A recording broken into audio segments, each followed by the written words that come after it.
ঘোষণা কৰা হ'ল মঙলদৈ জিলা পৰিষদৰ 4টা সমষ্টিৰ ফলাফল আৰু ইতিমধ্যে মঙলদৈ সমষ্টিৰ যি 4টা ফলাফল সেয়া মিত্ৰজোঁট প্ৰাৰ্থীৰ 3টাকৈ প্ৰাৰ্থীয়ে ইতিমধ্যে জয়লাভ কৰিবলৈ সক্ষম হৈছে আৰু সমান্তৰালকৈ দেখিবলৈ পোৱা গৈছে যে কংগ্ৰেছ দলৰো এগৰাকী প্ৰাৰ্থী মোৱামাৰী জিলা পৰিষদৰ প্ৰাৰ্থী তেওঁ জয়লাভ কৰিবলৈ সক্ষম হৈছে আৰু মই বৰ্তমান উপস্থিত আছোঁ দৰং জিলা যুৱ কংগ্ৰেছৰ উদ্যোগ ফিল্ডত আৰু এই ফিল্ডতে দেখিবলৈ পোৱা গৈছে উৎসৱমুখৰ এক পৰিৱেশ দেখুৱাই আছে। এয়া যুৱ কংগ্ৰেছৰ সদস্যসকল আছে, তেওঁলোকে উৎসৱমুখৰ এক পৰিৱেশ কৰি তুলিছে। আমি যাম তেওঁলোকৰ এটা ধ্বনি ইউথ কংগ্ৰেছ জিন্দাবাদ জিন্দাবাদ জিন্দাবাদ ইউথ কংগ্ৰেছ জিন্দাবাদ জিন্দাবাদ জিন্দাবাদ। নিশ্চয়কৈ এইদৰে দেখুৱাইছে এক উৎসৱমুখৰ পৰিৱেশ আৰম্ভ হৈছে দৰং জিলা যুৱ কংগ্ৰেছৰ এই যি বাকৰি এই বাকৰিত আৰু মোৱামাৰী জিলা পৰিষদৰ যিগৰাকী সদস্য তেওঁ আছে আমাৰ লগত। প্ৰথমতে কংগ্ৰেচুলেশ্যন জনাইছোঁ। থেংক ইউ, ওকে ধন্যবাদ জ্ঞাপন কৰিব বিচাৰিছোঁ আৰু মই বহুত ভালো লাগিছে আৰু আনন্দিত। এটাই খালি দুখ, মোৰ হাজবেণ্ডটো এতিয়া মোৰ লগত নাই, এইটোৱে মোৰ বহুত দুখ লাগিছে আৰু বেলেগ কি হৈছিল, ঘটনাটো কি হৈছিল আচলতে? ঘটনাটো কি হৈছিল এতিয়া আৰু ক'ব নোৱাৰো মই। আপুনি কিমান ভোটত জয়লাভ কৰিলে? 15,133টা ভোটত জয় হৈছে। প্ৰতিদ্বন্দ্বিতা কোন আছে? মোৰ প্ৰতিদ্বন্দ্বিতা মণি দাস আছে। হয়, আমাৰ লগত আছে দৰং জিলাৰ উপ সভানেত্ৰী। কি ক'ব, এক বৃহৎ সাফল্য, বহুত ভোটৰ ব্যৱধানত আপোনালোকে জয়লাভ কৰিবলৈ সক্ষম হৈছে। হয়, আমি বহুত আজি মানে সুখী হৈছোঁ, বহুত ভাল লাগিছে আৰু আমি আমাৰ মঙলদৈবাসী ৰাইজ 7 নং মোৱামাৰীৰ সমষ্টি আমাৰ ৰাইজক আমি ধন্যবাদ জ্ঞাপন কৰিছোঁ মুক্তাদেৱী মণ্ডলক বিপুল ভোটত মানে জয়যুক্ত কৰাৰ কাৰণে।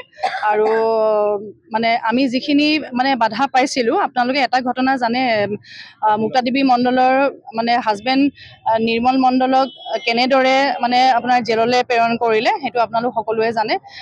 আচলতে সেই ঘটনাটো তেনেকুৱা ধৰণৰ কোনো ঘটনাই নাছিলে আৰু মানে যিটো আপোনাৰ নিৰ্বাচনী যিটো আপোনাৰ আইন নিয়ম আছিলে, নিৰ্বাচনী নিয়ম অনুযায়ী গেটখন 4:30 বজাত বন্ধ কৰি দিছিলে। 4:30 বজাত বন্ধ কৰি দিওঁতে গেৰিমাৰী প্ৰাথমিক বিদ্যালয় আছিলে, নিউ টাউন প্ৰাথমিক বিদ্যালয় আছিলে। তো তাতে আপোনাৰ 4:30 বজাত গেটখন বন্ধ কৰি দিছিলে।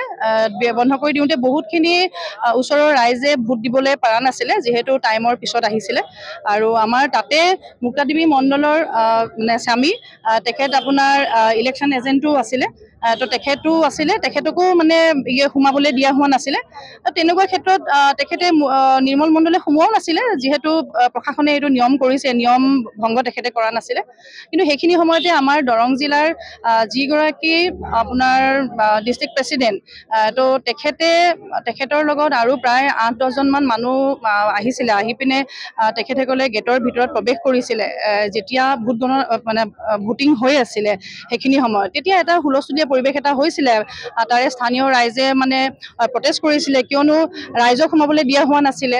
আৰু মুক্তাদেৱী মণ্ডলৰ হাজবেণ্ড তেখেত ইলেকশ্যন এজেণ্ট আছিলে, তেখেতকো সোমাবলৈ দিয়া হোৱা নাছিলে।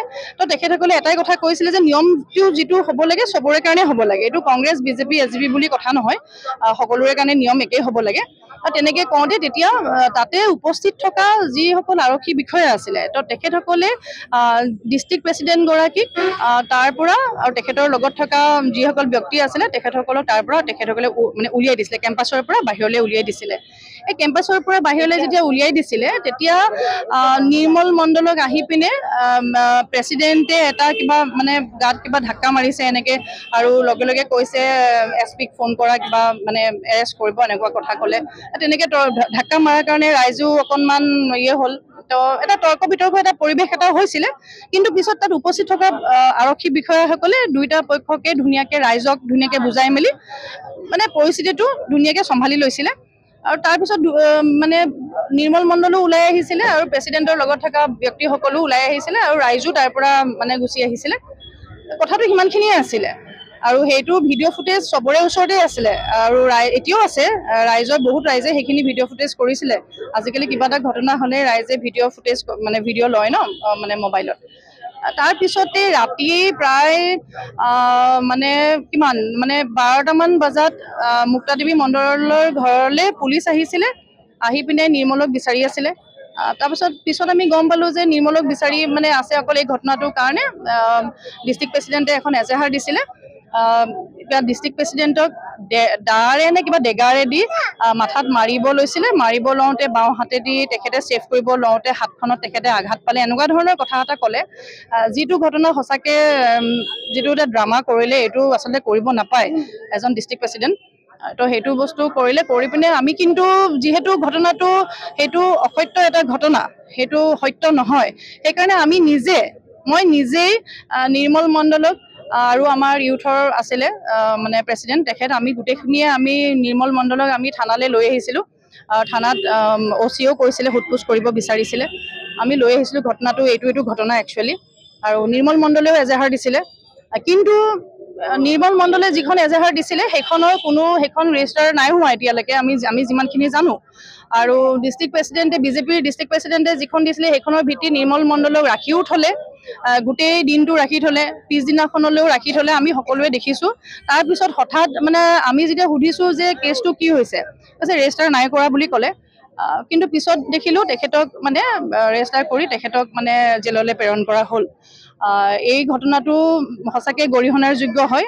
আৰু যিহেতু আমি সকলোৱে এটা পলিটিকেল ফিল্ডত আছোঁ, আজি বিজেপিয়ে কৰোঁ, কংগ্ৰেছে কৰোঁ, SGPয়ে কৰোঁ, আমি যি পাৰ্টিয়ে নকৰোঁ কিয়, আমি আমাৰ নিজৰ সীমাটো আমি মানে নিজৰ সীমাৰ ভিতৰত থাকি এটা মানে সুস্থ এটা পলিটিক্স আমি কৰিব লাগে, সুস্থ ৰাজনীতি আমি বাতাবৰণ আমি আমাৰ নিজৰ সমাজত আমি সৃষ্টি কৰিব লাগে।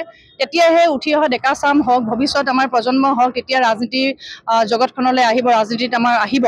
কিন্তু এনেকুৱা ধৰণৰ লেতেৰা ৰাজনীতি যিটো কৰি আছে, সেনেকুৱা ধৰণৰ লেতেৰা ৰাজনীতি বিজেপিৰ যিগৰাকী ডিষ্ট্ৰিক্ট প্ৰেচিডেণ্ট তেখেতক মই এটা কথাই অনুৰোধ কৰিম যে আপুনি এনেকুৱা ধৰণৰ ৰাজনীতি পৰিহাৰ কৰক।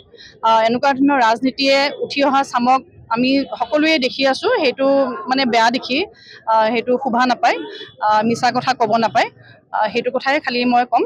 আৰু বিশেষ একো নাই, কিন্তু ৰাইজেতো বিপুল ভোটত জয় মানে কৰালেই। আৰু লগতে আৰু এটা কথা, ইলেকশ্যন যিটো আমাৰ যোৱাকালি কাউণ্টিং আছিলে, যোৱাকালি কাউণ্টিঙতো কাউণ্টিং এজেণ্ট যিখিনি আছিলে, কাউণ্টিং এজেণ্টখিনিকো এজনক এৰেষ্ট কৰিলে, থানাত ভৰাই থ'লে। তাৰপিছত বাকী আৰু কেইজনমানৰ ঘৰলৈ পুলিচ গৈছে, গৈ পিনে তেখেতসকলক উঠাবলৈ বিচাৰিছে। এনেকুৱা ধৰণৰ লেতেৰা যিটো পৰিৱেশ এটা সৃষ্টি কৰিলে, এটা ভয় মানুহৰ মনত যিটো মানে খুৱালে, এনেকুৱা ভয়ো মানে মানুহৰ মনত আনি দিব নালাগে, এনেকুৱা লেতেৰা পলিটিক্সো কৰিব নালাগে। প্ৰশাসনকো খালি মই এটাই অনুৰোধ কৰিম, যি চৰকাৰে নাথাকক, বিজেপি চৰকাৰ থাকক, কংগ্ৰেছ চৰকাৰ থাকক, প্ৰশাসনে নিজৰ ডিউটিখিনি সঠিকভাৱে কৰিব লাগে।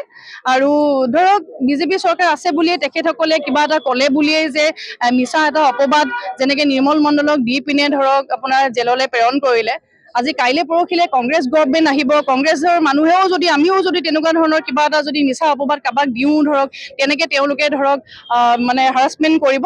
এনেকুৱা ধৰণৰ কামবিলাক প্ৰশাসনেও কৰিব নালাগে, বিচাৰটো ভালকৈ কৰি ল'ব লাগে। আৰু কাৰণ পাব্লিক মানে হাৰাছমেণ্ট হ'ব নালাগে। নিশ্চয়কৈ এইদৰে দেখুৱাই আছোঁ যে মঙলদৈ দৰং জিলা যুৱ কংগ্ৰেছৰ উদ্যোগত এইদৰে এগৰাকী প্ৰাৰ্থী প্ৰক্ষেপ কৰা হৈছিলে আৰু তেওঁ বৃহৎ ভোটত জয়লাভ কৰিবলৈ সক্ষম হৈছিলে। আৰু দৰং যুৱ কংগ্ৰেছৰ সভাপতি আছে আব্দুল্লাহ শ্বেখ আছে, কি ক'ব আপোনালোকৰ এক বৃহৎ জয়? আজি আৰম্ভণিৰ পৰাই আপোনালোকে দেখিছে তেখেতক প্ৰাৰ্থিত্ব দিয়াৰ পিছৰ পৰাই যে কেনেকৈ তেখেতৰ ওপৰত অত্যাচাৰ কৰা হৈছে, যিমান বাধা আহিছে, ৰাইজে ইমান বেছি সঁহাৰি দিছে। আজি যুৱ কংগ্ৰেছে এইটো ডিমাণ্ড আছিলে যে এই চিটটো যুৱ কংগ্ৰেছক দিবই লাগিব। যেতিয়া নেকি যুৱ কংগ্ৰেছক ফুল ৰেছপনচিবিলিটি ল'ব লাগে বুলি কৈছিলে, যদি টিকেটটো দিয়াৰ ক্ষেত্ৰত যে আপোনালোকে ফুল এইটো ৰেছপনচিবিলিটিছ ল'ব লাগিব, তেতিয়া টিকেট প্ৰদান কৰা হ'ব।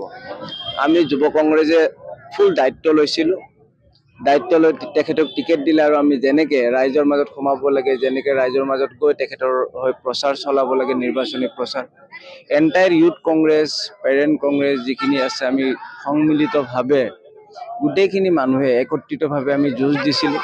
আৰু আপোনালোকে জানে যে মোৱামাৰী জিলা পৰিষদ সমষ্টিটো এইটো দৰং জিলাৰ সদৰ, আৰু ইয়াতে এই জিলা পৰিষদত আপোনাৰ SGP বিজেপিৰ কেন্দ্ৰীয় পৰ্যায়ৰ নেতাও আহি ইয়াতে প্ৰচাৰ চলাইছিলে। কিন্তু তাৰ পিছতো এই সিটটোত ৰাইজে তেখেতক ইমান বিপুল সঁহাৰি জনাইছে, যুৱ কংগ্ৰেছৰ ওপৰত ইমান আস্থা আৰু বিশ্বাস ৰাখিছে, ৰাখি পেলাই আজি যিটো তেখেতৰ জয়, এইটো ৭ নং মহামাৰী সমষ্টিবাসীৰ জয়, এইটো আমাৰ দৰং জিলা যুৱ কংগ্ৰেছৰ এটা বৃহৎ জয়। আমি প্ৰায় ১৫,১৩৩টা ভোটৰ ব্যৱধানত আমি বিজয়ী হ'বলৈ সক্ষম হৈছোঁ। এতিয়া প্ৰতিদ্বন্দ্বী বুলি ক'লে অকণমান ধৰক ওচৰা ওচৰি কম্পিটিশ্যনৰ এটা হ'লে তেতিয়া প্ৰতিদ্বন্দ্বী বুলি ক'ব পাৰি। যিহেতু আমি আগৰে পৰাই ৰাইজে কৈছিলে যে আপোনালোকৰ কোনো ধৰণৰ প্ৰতিদ্বন্দ্বীয়ে নাথাকিব, আৰু যিজন আমাৰ এগেইনষ্টত যিসকল প্ৰাৰ্থী আছিলে তেখেতসকলেতো আমাৰ লগত এবাৰো লিড কৰিব পৰা নাই। তো প্ৰতিদ্বন্দ্বী তথাপিও ক'ব লাগিব, যিহেতু আছিলে পাৰ্টিটো আগবঢ়াইছিলে, যিকেইজন আছিলে অকণমান আহিছিলে ইফালে, যিবিলাক আপোনাৰ ইণ্ডিপেণ্ডেণ্ট পাৰ্টি আছিলে তেখেতক অকণমান কাষ চাপিছিলে, মানে কি ইমান প্ৰায় ৬-৭ হাজাৰ ভোট পাবলৈ সক্ষম হৈছিলে, সেয়াই আৰু। হয়, নিশ্চয়কৈ এইদৰে ক'ব লাগিব যে দুদিনীয়া কাৰ্যসূচীৰে মঙলদৈ মহাবিদ্যালয়ত ভোট গণনা প্ৰক্ৰিয়া আৰম্ভ হৈছিলে আৰু ইতিমধ্যে অন্ত পৰিল ভোট গণনা প্ৰক্ৰিয়া। আৰু এইখিনিতে উল্লেখ কৰিবই লাগিব যে মঙলদৈ ৪টা যি জিলা পৰিষদ আছে, ৪টা জিলা পৰিষদৰ মিত্ৰজোঁট প্ৰাৰ্থী 3টা জয়ী সাব্যস্ত হ'বলৈ সক্ষম হৈছে, আৰু সমান্তৰালকৈ মহামাৰী জিলা পৰিষদৰ কেণ্ডিডেট মুক্তা দেৱী মণ্ডলো জয়ী হ'বলৈ সক্ষম হৈছে।